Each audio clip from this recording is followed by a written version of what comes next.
Ladies and gentlemen, welcome back to New Knowledge. I'm Aaron. If you've been following the situation between the United States and Iran, you've probably seen headlines about blockades, negotiations, and rising tensions. But what's happening right now goes far beyond just the Middle East.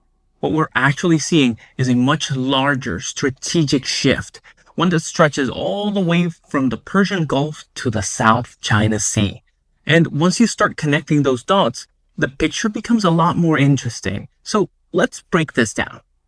On the morning of the 15th, US President Donald Trump said that peace negotiations with Iran could resume within the next 2 days.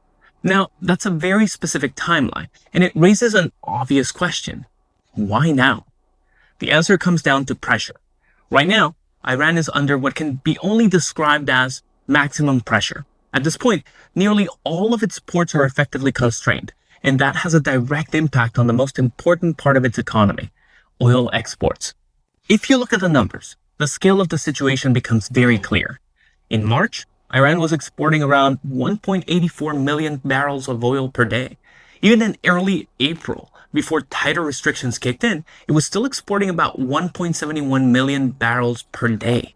At the same time, oil prices were sitting at around $94 per barrel, after briefly spiking close to $100 during rising tensions. Now, if you do the math, you start to see what this actually means. At 1.84 million barrels per day, that's roughly $173 million in daily revenue. Even at the lower level, you're still looking at about $161 million per day. And when you factor in the typical discount on Iranian oil, you're still looking at somewhere between $145 million and $157 million in daily revenue being disrupted. That's just oil. So on average, every single day of disruption is costing Iran somewhere in the range of $150 to $170 million. Over time, that adds up fast. In 1 week, that's over $1 billion. In a month, you're looking at around $4.5 to $5 billion. Stretch that out over 2 months, and you're approaching $10 billion in lost revenue. And when you compare that to Iran's overall economy, which is roughly $475 billion, this isn't just a minor hit. This is a serious financial shock. But the bigger issue isn't just the money itself, it's what the money represents. Oil is Iran's primary source of foreign currency. It's what allows the country to pay for imports, stabilize its currency, and keep its broader financial system functioning. So when that flow gets disrupted, it's not just revenue that disappears. It's the economic oxygen that keeps the system alive. And here's where things get even more difficult for Iran. This pressure isn't happening in a stable environment. According to the IMF, Iran's economy has already been contracting, with a reported decline of over 6% and inflation pushing close to 70%. So this isn't a strong economy taking a hit. This is a weakened system being pushed even further. Under those conditions, Iran might be able to hold out for a few weeks, maybe even a month or two. But sustaining that kind of pressure without making concessions becomes increasingly difficult over time. And that's the key point here. The United States doesn't necessarily need to collapse Iran's economy overnight. It just needs to maintain pressure long enough to force a decision. And that's what makes Trump's timeline make more sense. If you believe that pressure is peaking, then a return to negotiations within days isn't unrealistic. It's strategic. But here's where the story expands beyond Iran. Because what's happening in the Middle East is not staying in the Middle East. Every move here is creating a ripple effect that extends eastward, across the Indian Ocean, through the Strait of Malacca, and into the South China Sea. And that's where things start to shift from a regional conflict into a global strategic game. One of the most important pieces of that puzzle is the Strait of Malacca. About 80% of China's oil imports pass through this narrow route. That makes it one of the most critical vulnerabilities in China's entire energy system. And recently, the United States made a move that directly relates to that. It elevated Indonesia to a major defense partner. Now, on the surface, that might not sound dramatic. But geographically, it's extremely significant. Indonesia sits right along the marine routes that connect the Indian Ocean to the Pacific. It's positioned near choke points that are essential for global trade and energy transport. So when the US strengthens its relationship with Indonesia, it's not just building a partnership, it's positioning itself closer to one of the most important strategic gateways in the world. For China, this is a serious concern because the Malacca Strait has always been seen as a structural vulnerability, something that's difficult to replace and even harder to secure.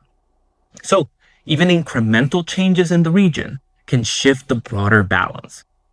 That said, Indonesia is not becoming a US ally in the traditional sense. The agreement does not give the US full military access or permanent basing rights. In fact, some of the most controversial proposals were left out entirely. So this isn't a full alignment, it's something more subtle.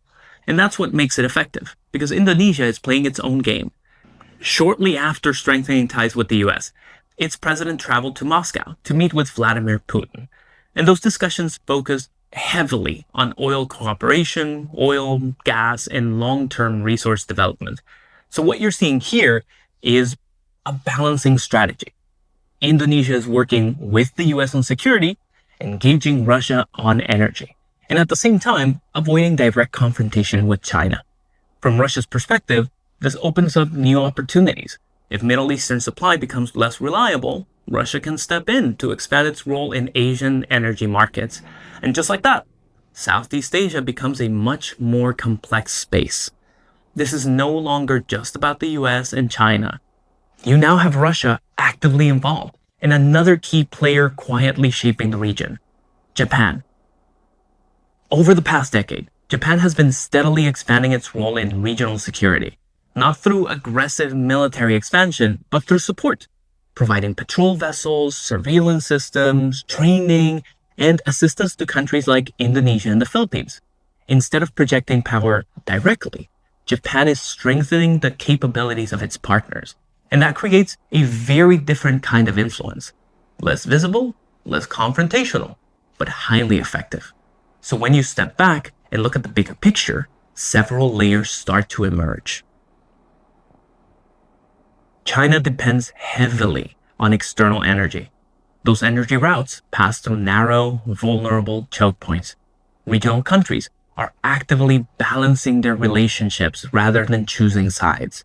And at the same time, the US and its partners are building a network not just of alliances, but of capabilities. And that's really the key shift here. The United States is not just returning to the region through military presence alone. It's building a system, a network that connects multiple countries, multiple interests, and multiple layers of influence. And within that system, the South China Sea becomes a central point where everything overlaps. Energy, trade, security, power projection. For China, this creates a much more complicated challenge because it's no longer dealing with individual countries acting independently. It's dealing with an interconnected structure, and that structure makes it significantly harder to dominate the region outright. Not because of one single opposing force, but because of a tightening environment that limits options at every level. And that's why what's happening with Iran matters so much more than it seems. Because it's not just about one country under pressure. It's about how that pressure is reshaping the global landscape. Thank you for watching. If you want more in-depth analysis on global politics and strategic developments, make sure to stay with us here on New Knowledge. I'm Aaron, and I'll see you on the next one.